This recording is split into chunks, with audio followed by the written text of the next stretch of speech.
Bon matin tout le monde. Salutations cordiales également aux visiteurs, aux amis, familles en visite. Donc, qu'est-ce que le baptême? C'est peut-être la première fois que vous assistez à un baptême. C'est peut-être la 10e fois que vous assistez à un baptême, mais c'est toujours bien de se rappeler, de se remémorer ce que ça signifie. Le baptême, c'est simple, c'est le symbole que Jésus lui-même a choisi pour qu'on s'identifie à lui.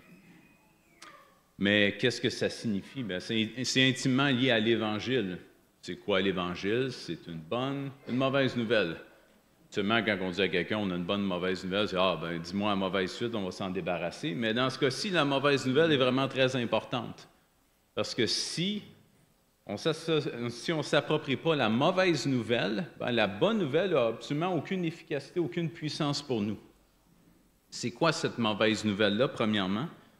C'est qu'on est pécheur. François l'a rappelé fréquemment ce matin, on est pécheur par nature et par choix.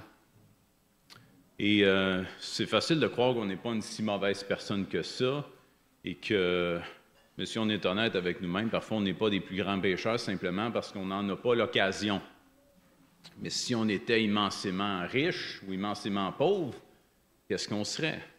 Si on était dans un contexte de guerre ou si on était à la tête d'une nation puissante, qu'est-ce qu'on serait vraiment? Quelles seraient nos actions?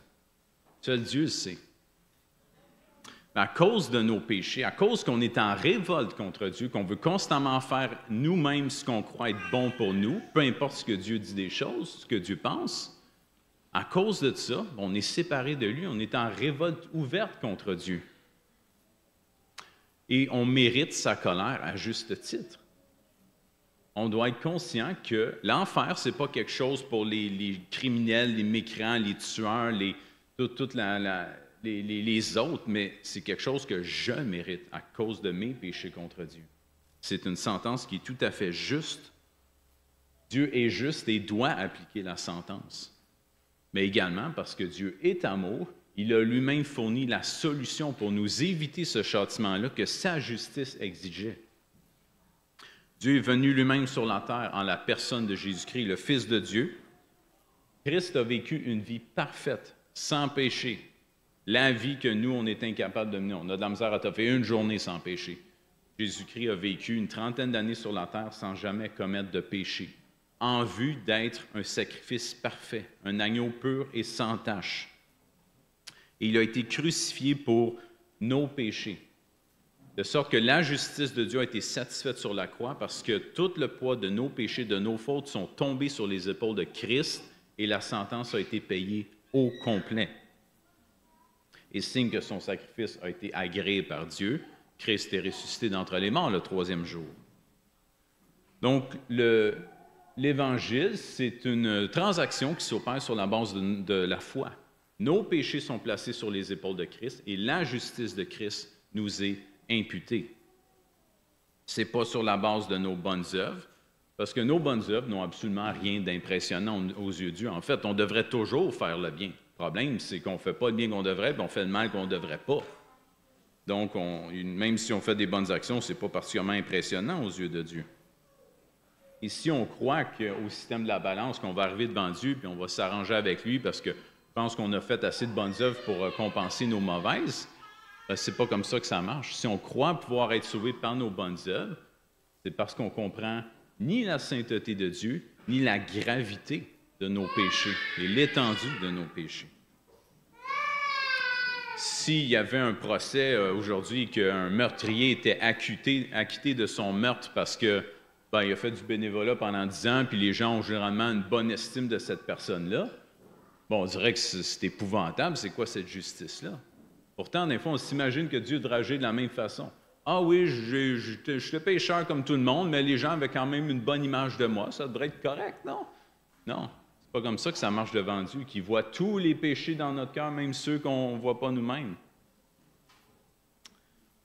Mais il y a seul le sang de Christ qui nous lave de tous les péchés. Il y a seulement le sang de Christ qui nous procure la justice que nous, on ne peut pas atteindre. Galates 2,21 est clair. Ça dit « Je ne rejette pas la grâce de Dieu » parce que si la justice s'obtient par les œuvres de la loi, donc par nos bonnes œuvres, bien Christ est mort en vain. Pourquoi Christ serait mort si on peut être sauvé par nos œuvres?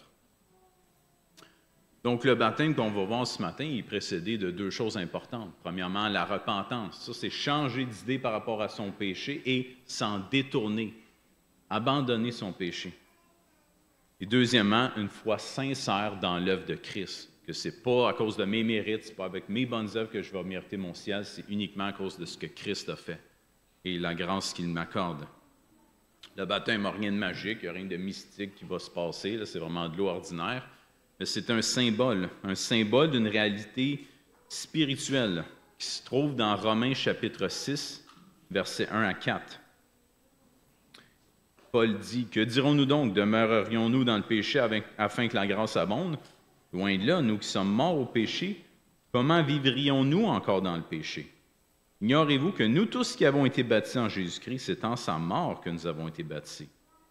Nous avons donc été ensevelis avec lui par le baptême en sa mort, afin que, comme Christ est ressuscité des morts par la gloire du Père, de même, nous aussi, nous marchions en nouveauté de vie. » Donc, le baptême, c'est un peu un symbole visible, une image de ça. Que tout comme Christ est mort et qu'il a été enseveli, on immerge la personne sous l'eau, et tout comme Christ est ressuscité d'entre les morts, pour signifier la vie nouvelle, la résurrection, ben, le baptisé sort de l'eau pour démontrer son engagement aussi d'une vie d'obéissance par rapport à Dieu, que son ancienne vie est restée sous l'eau, il est mort à son ancienne vie, à sa vie de péché, maintenant il veut marcher pour Dieu en nouveauté de vie. Donc l'immersion sert ce symbole. Et au-delà de l'identification à Christ, le baptême, c'est l'engagement d'une bonne conscience envers Dieu. Donc c'est quand même un engagement qui est important, qu'il ne faut pas prendre à la légère. Donc, je rappelle également à ceux qui ont déjà été baptisés, est-ce qu'on marche encore dans cette bonne conscience devant Dieu? Est-ce qu'on marche encore d'une façon qui est digne de l'Évangile? On peut toujours se poser la question.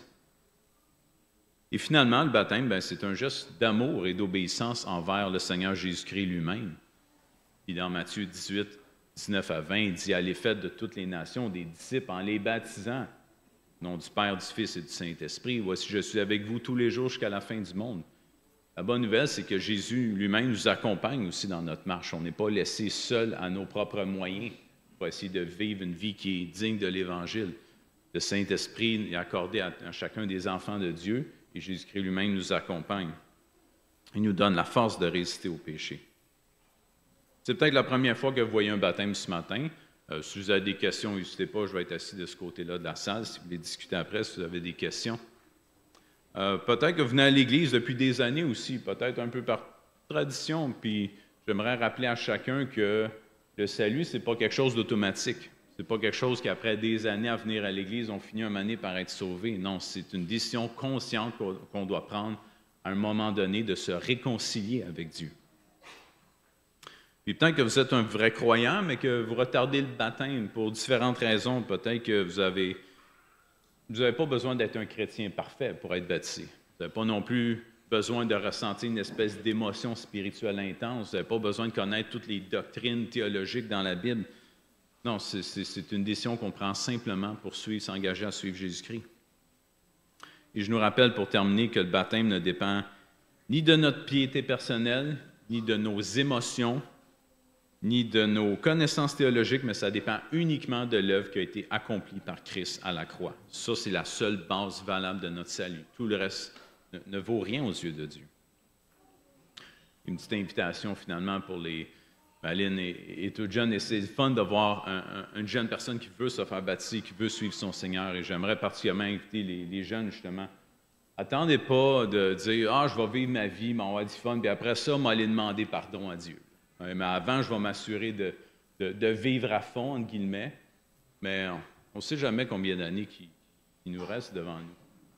On n'a aucune garantie qu'on va même être vivant ce soir. Donc, attendez pas trop longtemps pendant que l'invitation est encore là.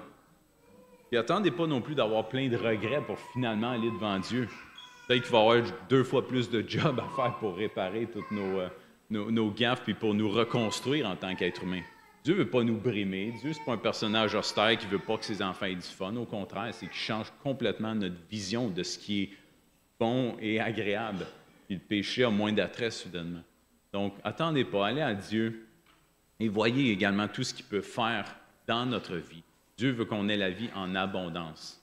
Donc, mettez votre confiance en Dieu.